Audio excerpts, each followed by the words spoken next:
अखिल भारतीय क्षत्रिय महासभा के द्वारा एक प्रेस वार्ता का आयोजन किया गया। इस दौरान उन्होंने कहा कि क्षत्रियों की जनसंख्या ठीक ठाक होने के बावजूद भी राजनीतिक भागीदारी ठीक नहीं है। फिरोजाबाद के एक होटल में अखिल भारतीय क्षत्रिय महासभा ने एक प्रेस वार्ता की, जिसमें क्षत्रिय महासभा के राष्ट्रीय सचिव दलवीर सिंह तोमर ने कहा कि देश की एकता और अखंडता की मजबूती के लिए क्षत्रिय समाज अग्रणी भूमिका निभाने के लिए बड़ा योगदान किया है। देश में अन्य जातियों के मुकाबले क्षत्रिय की आबादी कम होने पर सबसे महत्वपूर्ण कारण है कि राष्ट्र की रक्षा के लिए हमारे समाज का नौजवान संघर्ष करते समय बलिदान हो गया। तोमर ने कहा कि इस देश में 104 लोकसभा सीटें क्षत्रिय बाहुन है, जिसमें मुख्य रूप से अकेले उत्तर प्रदेश में 30, बिहार मध्य प्रदेश में 15, गुजरात और राजस्थान में 10-10 सीटें हैं। लेकिन इसके बावजूद हमारे समाज का कोई राजनीतिक दल में चुनाव में टिकट नहीं देता है। अरविंद कुमार, फिरोजाबाद, समाचार 24। और क्षत्रिय महासभा का उद्देश्य किसी का अपमान करना नहीं है। हम समाज में लोगों को जोड़ने का कार्य करते हैं। हमारी क्षत्रिय महासभा का उद्देश्य समाज में एकजुटता, भाईचारा बनाने और बढ़ाने का है। समाज की एकता को मजबूती करने का है। ये उद्देश्य हमारे संगठन का है। हम अपने समाज के लोगों को निष्कासित करते रहेंगे, उनको अलग करते रहेंगे, तो कैसे हमारा समाज एक होगा और कैसे समाज में एकजुटता होगी और कैसे एकता हमारी मजबूत होगी।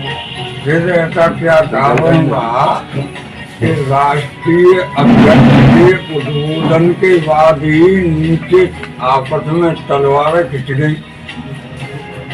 समाज को एकजुट रखने का उन्होंने आह्वान किया और उनके मंच से उतरते ही आमने सामने आ गया आपका संकट। तो ऐसा क्या कारण रहा? नहीं, ऐसा नहीं हुआ था। कोई तलवारें नहीं खींची थी। अपने विचार रखने का प्रत्येक व्यक्ति को अधिकार है। कुछ लोग जो नहीं चाहते कि क्षत्रियों की एकता मजबूत हो, क्षत्रियों का संगठन मजबूत हो, ऐसे लोग हमारे लोगों को गुमराह करके गलत ट्रैक पर ले जाते हैं। इस वजह से कभी कभी संगठन को चलाने में दिक्कतें आती हैं। कुछ लोग कहाँ के हैं? आपके समाज के हैं कि बाहर के हैं?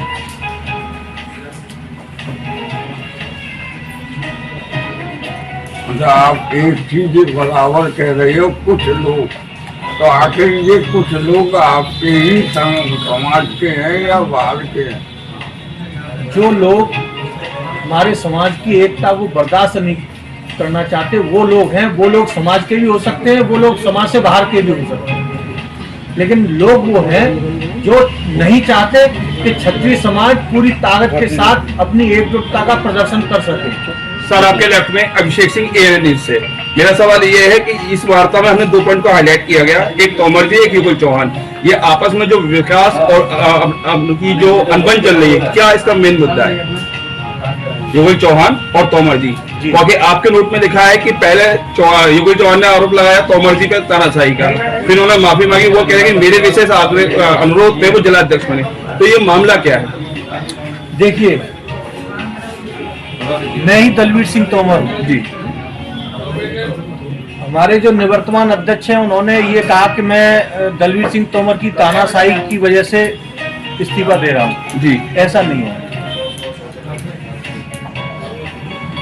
मैंने समाज के लोगों के बीच में बैठ करके जब जिलाध्यक्ष के लिए इनका नाम प्रपोज किया था, तो हमारे समाज के लोगों ने कहा था कि अभी इनकी उम्र कम है, इनको युवा का जिलाध्यक्ष बनाया है, इनको युवा का जिलाध्यक्ष बना रहने दो।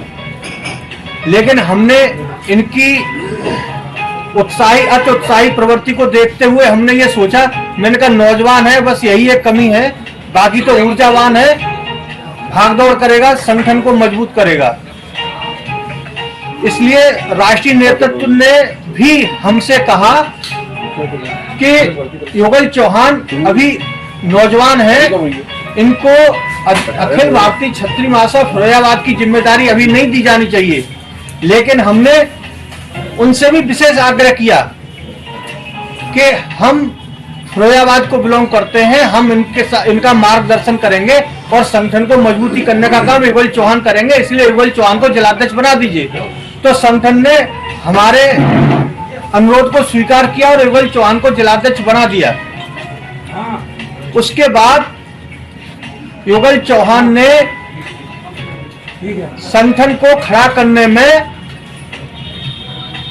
गंभीरता नहीं दिखाई, अपने साथ कुछ लोगों को जोड़ करके पूरे संगठन को ही अपने जेब में डालने का प्रयास किया। हमने उनको समझाया।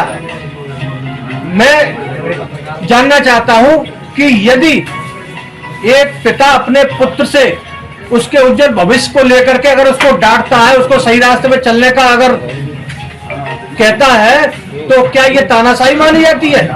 युगल चौहान मुझसे ताऊजी बोलता है, मैं उसे अपने बेटे की तरह प्यार करता था, तो मैंने तो एक बेटे की तरह उसको मान करके और युगल चौहान को ये समझाने का प्रयास किया कि समाज में सभी लोगों का सम्मान करना चाहिए।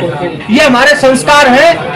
बुजुर्गों का सम्मान करना हमारा प्रथम नैतिक दायित्व है, और हम समाज के अध्यक्ष हैं तो कई कड़वी बातों को भी घूंट पीना पड़ता है, और समाज में हमें सभी लोगों के साथ सामंजस्य बना के चलना पड़ता है।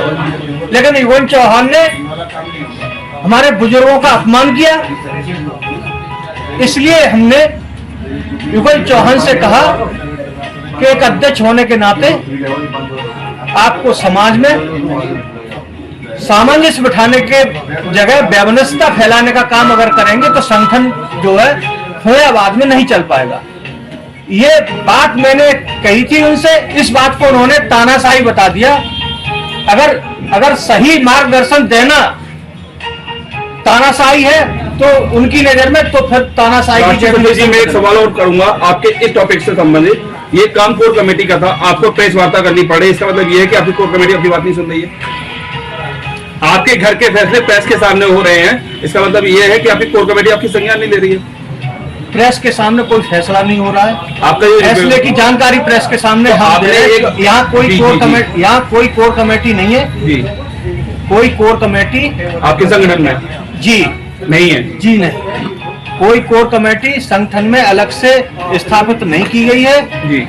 जो राष्ट्रीय नेतृत्व ने प्रदेश नेतृत्व से विचार विमर्श करके जो फैसला किया है, उस फैसले की जानकारी देने के लिए हम आपके बीच में उपस्थित जी। हैं, और उस फैसले के मुताबिक दीपक सिंह सोलंकी मौजूद है जी, दीपक सिंह सोलंकी जो कि आपके ही मीडिया